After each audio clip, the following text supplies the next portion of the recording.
मागमे एखादी परी व्हावे त्याचे द्वारी स्वामिनाती तेथे राम नाम होईल श्रवण घडेल भोजन उचिष्टाचे कामारी बटीक सेवेचा सेवक कामारी बटीक सेवेचा सेवक दिनपणे रंक तेथे भले तेथे राम नाम होईल श्रवण घडेल भोजन उचिष्टाचे तुका मने सर्व सुख त्या संगती तुका मने सर्व सुख त्या संगती घडेल पंगती संताची तेथे राम नाम होईल श्रवण घडेल भोजन उचिष्टाचे विठाल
तत्वमस्यादिलक्षणम् एकं नित्यविमलमचलं सर्वादिसाक्षिभूतं भावातीतं त्रिगुणरहितं सद्गुरु तन्नमामि।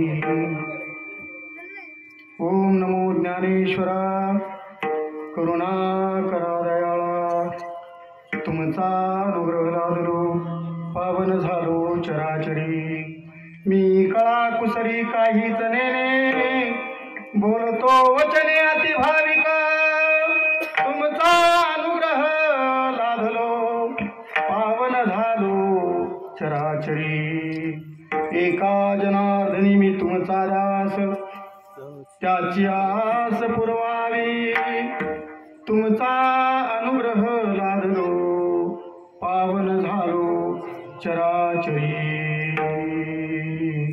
मस्तक हे पाया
संत समागमे एखादी परी पावे त्याचे द्वारी श्वानयाती तेथे राम नाम होईल श्रवण घडेल भोजन उचिष्टाचे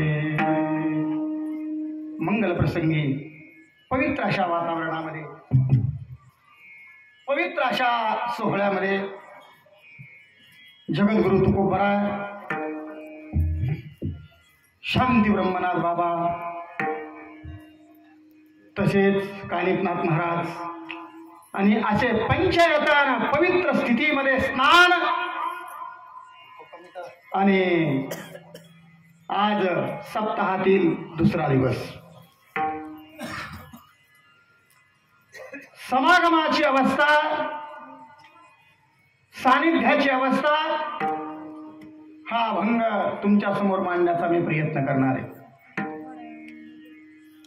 कारण लवळ गावामध्येच लक्षणीय अशा प्रकारचं नामसंधान आहे. कारण या ठिकाणी जुन्या लवळमध्ये ज्यावेळेस आम्ही शिकण्यासाठी हॉस्टेलला होतो, बोर्डिंगला होतो, त्यावेळेस माझे बरेचसे सौंगरी या ठिकाणी आहेत. यामध्ये विशेष करून आमचे भास्कर गुरुजी असतील, तसेच भले असतील आणि हटवटे, म्हणजे असे हे जे 10वीला आम्ही सोबत होतो 5वीपासून.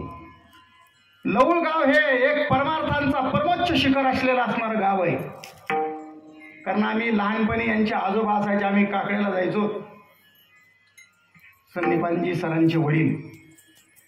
भक्तिमय वातावरण, या वातावरणामध्ये भक्तीचा रस माजलगाव तालुक्यामध्ये कुठे असेल तर लवळ या गावामध्ये. पवित्र अशा या गावामध्ये सुंदर अशा प्रकारच्या मूर्तीला पाहिलं, जणू मला माझे ज्ञानोबा, माझी आई जी आळंदीमध्ये आहे ना, तीच या ठिकाणी वसलेली आहे, अशा प्रकारचं वास्तव्य निर्माण. कारण हे फलश्रुत फक्त संगतीचा गुणधर्म असतो. कारण ज्यावेळेस संगती उत्कृष्ट असते त्यावेळेस भक्तिमय वातावरण निर्माण होत असतं. कारण भक्तिमय वातावरणामध्ये आपण पाहतो, कारण या ठिकाणचे श्रोतेही तसे परिवर्तनशील आहेत. परिवर्तनशील म्हणजे अगोदर देवाला यावं लागेल, मग भक्तगण येतील. अगोदर देवाला म्हणजे कीर्तनकार आल्यानंतर भक्तगण समोर येत. कारण ही सध्या कारण हे जग परिवर्तनशील आहे बरं का महाराज. जग हे परिवर्तनशील आहे. कारण सर्वांना वेळ नाही, वेळ खूप असणार. कारण या युगामध्ये प्रत्येकाला वेळेचं महत्व कळालेलं आहे, वेळेचं महत्व कळालेलं आहे. तरी सुद्धा मला असं वाटतं, ज्यावेळेस रामकृष्ण हरीला कीर्तनाला प्रारंभ होते ना, त्यावेळेस सर्व श्रोत्यांनी येणं गरजेचं आहे, माझी अपेक्षा आहे. कारण ज्यावेळेस भक्त समोर असतात ना, त्यावेळेस देव सुद्धा तिथं येण्यासाठी असणारा असुसलेला असतो. कारण देव समोर, आणि देव म्हणतो की भक्त माझी वाट पाहताय का, मी भक्ताची वाट पाहतोय, अशी भावना निर्माण होत असते. कारण पवित्र अशा या वातावरणामध्ये आयोजन ही पवित्र आहे. आमचे गुरुबंधू श्री माऊली असतील आणि त्यांचे शिष्य या ठिकाणी हे माऊली आहे, छोटे माऊली. छोटे माऊली, कारण सध्या छोटे आणि मोठे माऊलीमध्ये खूप वातावरण झालेलं आहे. कारण आता छोटे माऊलीने मोठा सप्ताह केला, बरोबर आहे, भंडारा डोंगरावर. छोटे माऊली तसं या ठिकाणी हे छोटे माऊली आहेत. आणि तसेच उत्कृष्ट गायक मंडळी असतील, जगताप महाराज असतील, आमच्या शेजारचेच, गावा शेजारचे. तसेच मृदंगाचे हे माऊली महाराज असतील. माऊली जास्त, कारण माऊलीचं मंदिर आहे ना, त्यामुळे सगळे माऊलीच आहेत, बरोबर आहे, सगळे माऊलीच आहेत. आणि समोर सुद्धा माऊलीच आहेत आणि कोथिंबीर माऊली ही आमचे जवळचेच आहेत. कारण सगळे जवळच आहेत की या ठिकाणी गावच जवळ आहे, गावच जवळ आहे. कारण जिथं लक्षार्थ साधला जातो म्हणून लवळ या गावाची असणारं नामसंधान आहे. जिथं लक्षार्थ असतो ना तिथंच भक्तीचा ओघ निर्माण होत असतो. कारण आपण पाहिलं पूर्वी तुमच्या आपल्या कुंडलिकाच्या पात्रेमध्ये खूप मोठमोठाले सत्य व्हायचे महाराज. आणि तिथं लक्ष्मण शक्तीचे पण खूप मोठे कार्यक्रम आम्ही पाहिले. 10,000 20,000 हजार लोकांना पाहिलेले त्यावेळेस. तसं वातावरण या ठिकाणी दिसतंय. जसं कारण नंदीग्रामामध्ये जसं वातावरण होतं ना तसं वातावरण या ठिकाणी दिसतंय. भक्ताने नंदीग्रामामध्ये संगती साधण्यासाठी संताला बोलवलं होतं. संताला बोलवलं होतं. नाथ माऊली सांगतात मलयागिरीच्या ठाई चंदनाची झाडी पाही तेने सर्व डोंगरही केला लवलाही चंदन नाही आपण तेथे गेला नाही उपडोनी आणला. कारण तिथं जाण्याची गरज नाही. मलायगिरी नावाचं जे चंदन असतं ना त्या मलायगिरी नावाच्या चंदनामध्ये अशा प्रकारचा गुणधर्म असतो की तापलेल्या तेलामध्ये जरी ते एक तुकडा जरी टाकला तरी ते चंदनमय होत असत. ते चंदनमय होत असत.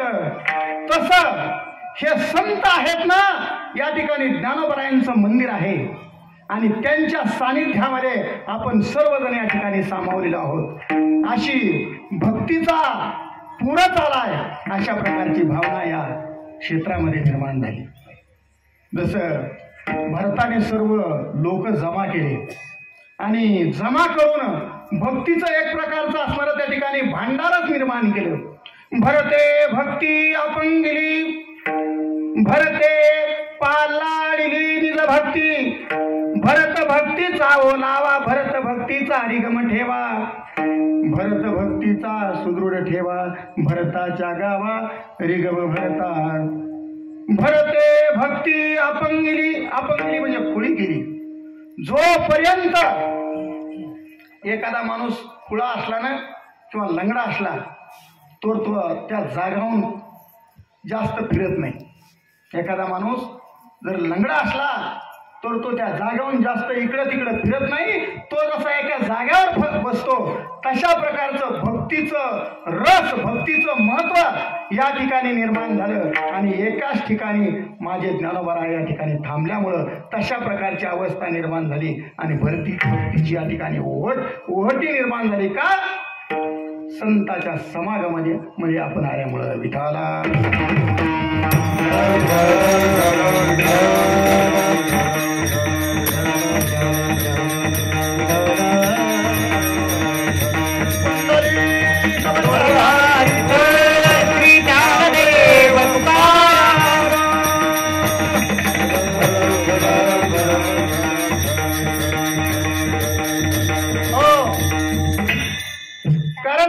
सध्याच्या या कलियुगामध्ये संगतीला फार महत्व आहे महाराज.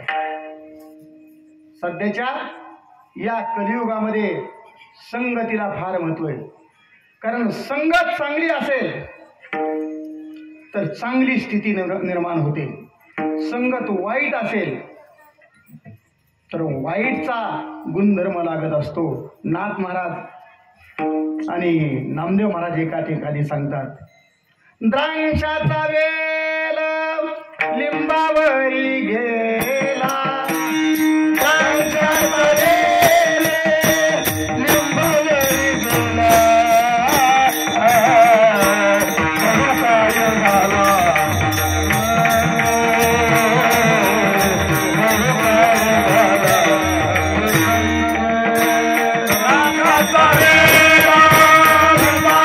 गेला द्राक्षाचा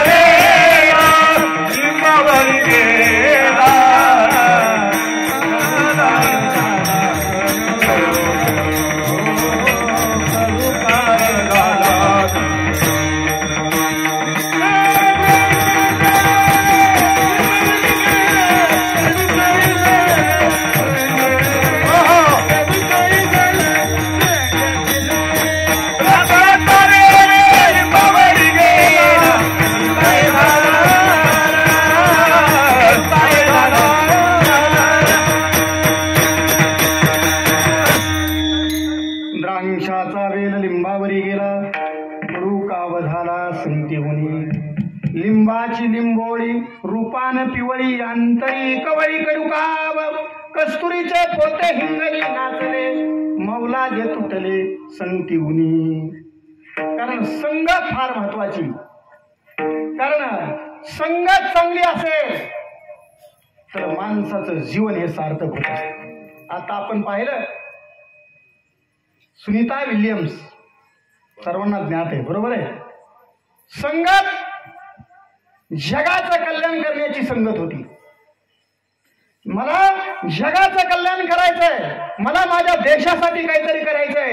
भारत मातेची सुपुत्री ज्यावेळेस अंतराळामध्ये तिने झेप घेतली, संगत चांगले कर्म करण्याची होती, परंतु 9 महिन्यापर्यंत तिला परत येता आलं नाही.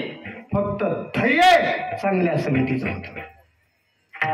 धैर्य चांगल्या संगतीचं असल्यामुळं तिला, कारण ज्यावेळेस माणसाचा उद्देश काहीतरी करण्याचं, काहीतरी बनण्याचं, काहीतरी करून दाखवण्याचं असतं ना, त्यावेळेस त्याला भगवंत सहाय्यकारी होत असतो.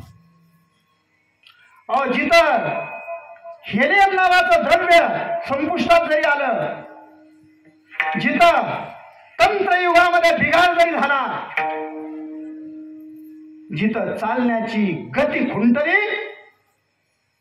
तरी सुद्धा देवाने, कारण देशावर प्रेम असल्यामुळं, देशावर प्रेम असल्यामुळं, कारण माणसांचं एकतर देशावर प्रेम असावं लागतं, देवावर प्रेम असावं लागतं, संतावर प्रेम असावं लागतं, आणि आपल्या कुटुंबावर प्रेम असावं लागतं. विठाला विठाला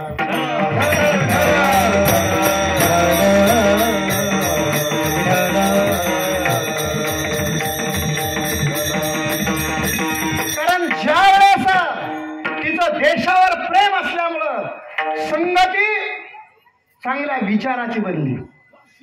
चांगला विचार संगतीचा होता. साधा जीवन उच्च विचार, मानवता के दो आधार, कर्म तेरा नेक है तो किस्मत तेरी दासी रे, दिल तेरा साफ है तो घर में मथुरा काशी रे. कारण ज्यावेळेस संगत चांगली असेल तर विचार हे उच्च कोटीचे निर्माण होत असतात. संगत चांगली असायला, कारण आम्ही सुद्धा या गावामध्ये काहीतरी ऋणानुबंध आहे, म्हणून आम्हाला संगत पूर्वी लागली चांगली. आम्हाला पूर्वी संगत चांगली लागली. आम्ही लहानपणापासून या कर्मामध्ये, या परमार्थिक क्षेत्रामध्ये उडी घेतली. मग सॅमसंगला इंजिनियर असून सुद्धा, 1 लाख रुपयाचं पेमेंट असून सुद्धा स्वतःचं आयुष्य परमार्थासाठी झेपवण्याचं ठरवलं, कारण संगत साधूची लागली. विठाला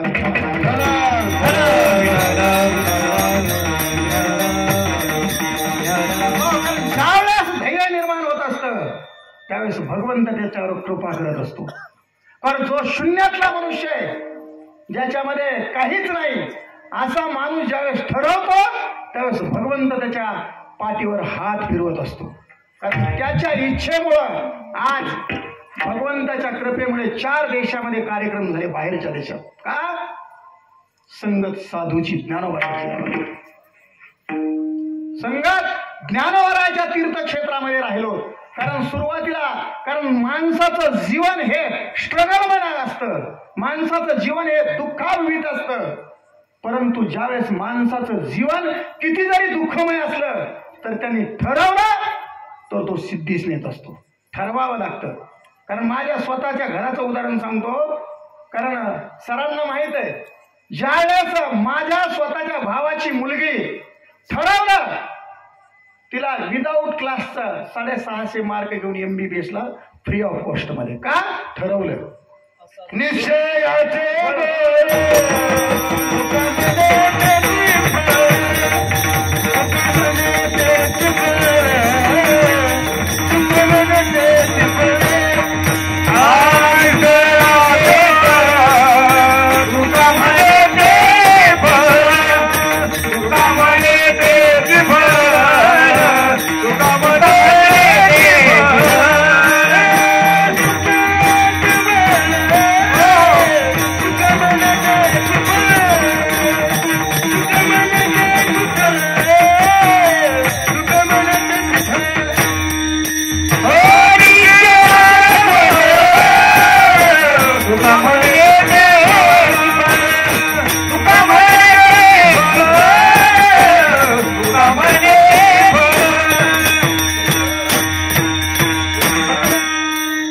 निश्चय केला तर सगळ्या गोष्टी साध्य होत असतात.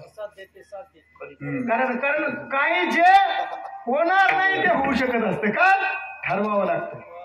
तुम्हाला ठरवावं लागतं की माझ्यामध्ये सुद्धा देव आहे, माझ्यामध्ये भगवंत आहे आणि त्या भगवंताला जाग करावं लागतं. माझ्याच हृदयी भगवंत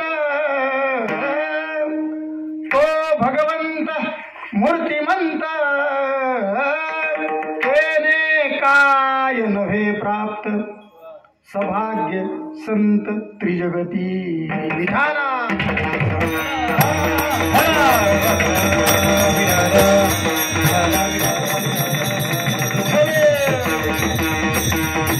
कारण माणसाने ठरवल्यावर सगळं. कारण गुरुजीने आम्ही सोबत होतो त्यावेळेस शाळेमध्ये द्वितीय क्रमांक माझा, गुरुजीचा तिसरा क्रमांक होता बरं का. गुरुजीला माहित आहे आम्ही शाळेत असताना. कारण शाळेमध्ये शेख वहाब म्हणून एक विद्यार्थी होता, तो पहिल्या क्रमांकाला. त्यावेळेस आम्ही मला म्हणले किंवा त्यावेळेसच आम्ही माळकरी असल्यामुळं मला म्हणले एक भटक्याचे भविष्य एक नाटक आहे. त्यावेळेस ते बऱ्याच विद्यार्थ्याच्या चाचपण्या केल्या. म्हणले त्यावेळेस जाधव गुरुजी वगैरे कीर्तंत गुरुजी म्हणून असायचे. तर त्यावेळेस त्यांनी म्हणले शंकर तुला हे जमेल. म्हणलं आता आहेत पोरं इथले बी आहेत. नाही म्हणजे तू करू शकतोस. त्यावेळेस त्यांनी एक नाटक, एक राजाची भूमिका आणि एक भटक्याची भूमिका मला दिली. कारण चांगल्या भूमिका जसं चित्रपटात काही लोक म्हणतात किंवा वेगळ्या भूमिका मला नको आहेत, चांगल्या चांगल्या भूमिका असल्या तर मी करतो. आणि एखादी साधी भंगार भूमिका असल्यावर त्यांना द्या म्हणल्यावर तशी अवस्था मला झाली. मला म्हणले तुला भटक्याचं भविष्य हे एक पात्र करावं लागेल. त्यावेळेस त्या पात्रातले बोल होते, अहो अहो जरा ऐकून तर घ्या ना, काय रे काय हवंय. नाही म्हटलं एवढी घाई कसली आहे, कुणाचं लग्न आहे की काय. लग्न ना माझं लग्न. काय म्हणणं तुझं आहे. तुमचं लग्न आहे ना, मग जाल सावकाश, वराडी मंडळी थांबून राहतील का, बसा घाटकावर. हे बोलायचे शब्द होते. आणि त्यावेळेस एक आम्ही गाणं रचलं होतं. त्यावेळेसपासूनच एक मिरगे म्हणून एक शिक्षक असायचे बघा, मिरगे ब्राह्मण म्हणून. आणि आम्ही सुचवलं, काही ओव्या टाकल्या. आणि एक त्यावेळेस आमच्या संगणमताने, कारण त्यावेळेस गीताचे पाठ ज्यावेळेस 15वा अध्याय 13वा अध्याय असे गीताचे पाठ आम्हाला शिकवायला द्यायचे. तर त्यावेळेस ते पात्र आम्हाला दिल्यानंतर एक त्याच्यामध्ये गाणं रचलं. मी ठरवलं की आपल्याला काहीतरी करता आलं पाहिजे. कारण यांनी माझंच नाव सुचवलं, चला जाऊ द्या म्हणले. त्यावेळेस मला म्हणतात लोक सारे भटक्या, बघा अंगावर चिंध्याचं फाटक्या, सोबतीला काट्यानं खांद्यावर बोचके, ऐकताच थापा माझ्या लहान तोर दचके, सांगे भविष्य मी मारून या मिटक्या, मला म्हणतात लोक सारे भटक्या, भुके पोटी केळी थोडी पोटाला घालतो, थकवा आला तर असं मटकन बसतो, हात बघोनिया वाजवितो चुटक्या, मला म्हणतात लोक सारे भटक्या. कारण त्यावेळेची माझी जी भूमिका होती ती तशा पद्धतीची होती. म्हणून ते पात्र मला करायला लावलं. का? कारण आमच्या घरची परिस्थिती अतिशय म्हणजे बिकट परिस्थिती होती. कारण त्यावेळेस 5 रुपये एक हॉस्टेलला महिना असायचा बॅकवर्डला, आणि ओपन कॅटेगरीला 30 रुपये महिना असायचा. तर मला हुशार आहे म्हणून 5 रुपये कॅटेगरीमध्ये बसून मी त्यांच्या संगतीमध्ये थांबायचो पीटी लावून, आणि मी झोपायचो तिथं समजा अशा. कारण त्यावेळेस 5 रुपये म्हणजे त्या वेळेची भूमिका, कारण परिस्थिती तशी होती. कारण मला माहीत होतं की माझं आयुष्य काहीतरी चेंज होणार आहे, म्हणून ते पार्ट पण घेतलं. कारण मला माझ्या आईने पण सांगितलं होतं की ज्यावेळेस आमच्या आईवडील पाटाला काम करायचे, सत्य परिस्थिती तुम्हाला सांगतो, पाटाला काम करत असताना पात्रीचा पाट असायचा, पात्री या ठिकाणी, आणि पाटावर काम करत असताना अशी गोष्ट झाली की त्यावेळेस ते फटाके वगैरे लावायचे, सुरुंग लावायचे. आणि सुरुंगाच्या वेळेस आमच्या आईवडील दोघंही, मी लहान होतो आणि लहान असताना मी तिथं झोपलो होतो. ते सांगायचे मी तर तिथं झोपलो होतो, परंतु आमच्या आईला वाटलं की वडिलांनी मला घेऊन गेले असतील आणि वडिलाला वाटलं आईने घेऊन गेली असतील. मग दोघांच्या विचारामध्ये मी तिथंच राहिलो.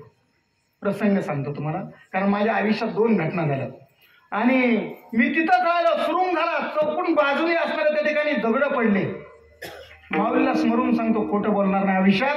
आणि ज्या वेळेस दगड पडले, आमची आई रडायला लागली की बाबा काय झालं. मुलगा तिथं ते धावत जाण्याचा प्रयत्न करू लागली, पण ते मुकदमनी त्यांनी आम्हाला आईला जाऊन दिलं नाही. मला सांगितलं की अशी अशी घटना झालेली, 4ही बाजूला दगड पडले, परंतु मी जागेवर तसाच होतो, कारण सानिध्य पूर्वीपासून संताचं होतं. विठाला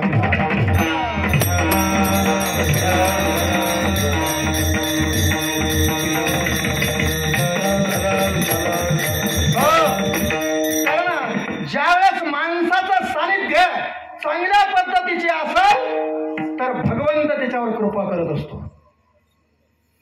मागे पुढे उभा राहतो, कारण तो पाठीमाग आणि पुढे आपल्यावर असणारा त्या ठिकाणी एक आश्रयाचं छत्र धरून असतो. दुसरा प्रसंग सांगतो आयुष्यातला. ज्यावेळेस लहानपणी आम्ही इथं लामेवाडीला इथं एक राहायचो मामाच्या इथं, आणि तिथं आमचे आईवडील पण तिथंच राहायचे. परिस्थिती असल्यामुळं कामाला म्हणून इकडं आल्यानंतर, आणि आल्यानंतर ज्यावेळेस त्यावेळेस काशीखंड ग्रंथ, पांडव प्रताप, हरिविजय अशा प्रकारचे ग्रंथ आम्ही सांगायचो. लहानपणी 5वी 6वीला असल्यापासूनच हा छंद होता. कारण आई वडील माळकरी असल्यामुळं, कारण आमचं घराणंच माळकरी, कारण तिकडं आमचे आदिनाथ महाराज माझे चुलते. मग ते आमचं घराणं असल्यामुळं काय झालं, ते त्याच्यातच असल्यामुळं मग आम्ही ज्यावेळेस ग्रंथ सुटला, पोथी सुटल्यावर बाहेर लहान मुलं याच्या वयात असल्यावर काय होतंय की मग ते लपाछपीचा खेळ खेळत असताना त्यावेळेस असा एक प्रसंग घडला की ग्रंथ सुटून आलो, ग्रंथ झाला, आरती झाली आणि आम्ही लपाछपी खेळायला लागलो. खेळत असताना एक छोटा आड होता असा, आणि त्या आडामध्ये ठाकरेंचा आडा होता. ते बाळासाहेब ठाकरे नाही, एक कौतिक ठाकरे म्हणून आडा होता. आणि त्या आडावर एक पत्तर होतं. अर्धा पत्तर असताना, पळत असताना सुद्धा त्या पूर्ण आडामध्ये माझी उडी गेली. जहूर मुलानी म्हणून एक मुस्लिमचा व्यक्ती होता, तो पाठीमागे लागला. पोरं लपायला लागले, ही चुकायचं कशाला म्हणून तो काठी घेऊन लागला. तो मी आडात पडलो. आड 4.5-5 परस होता आणि गुडघ्या इतकं पाणी होतं. तुम्ही कुणाला पण विचारू शकता, कारण ही गोष्ट सत्य आहे. आणि तिथून मला एक फरक सुद्धा आला नाही, कारण संताचं सानिध्य होतं. संत म्हणजे ग्रंथ, ही अवस्था निर्माण झाली होती. म्हणून जगद्गुरु तुकोबराया कशाही पद्धतीचं तुमचं समागम असू द्या, कशाही पद्धतीच्या असणारी कोणत्या ना कोणत्या कारणाने त्या संताच्या सानिध्यामध्ये गेल्यानंतर कसं जा तुम्हाला समाधान होतो. अभंगाच्या पहिल्या चरणामध्ये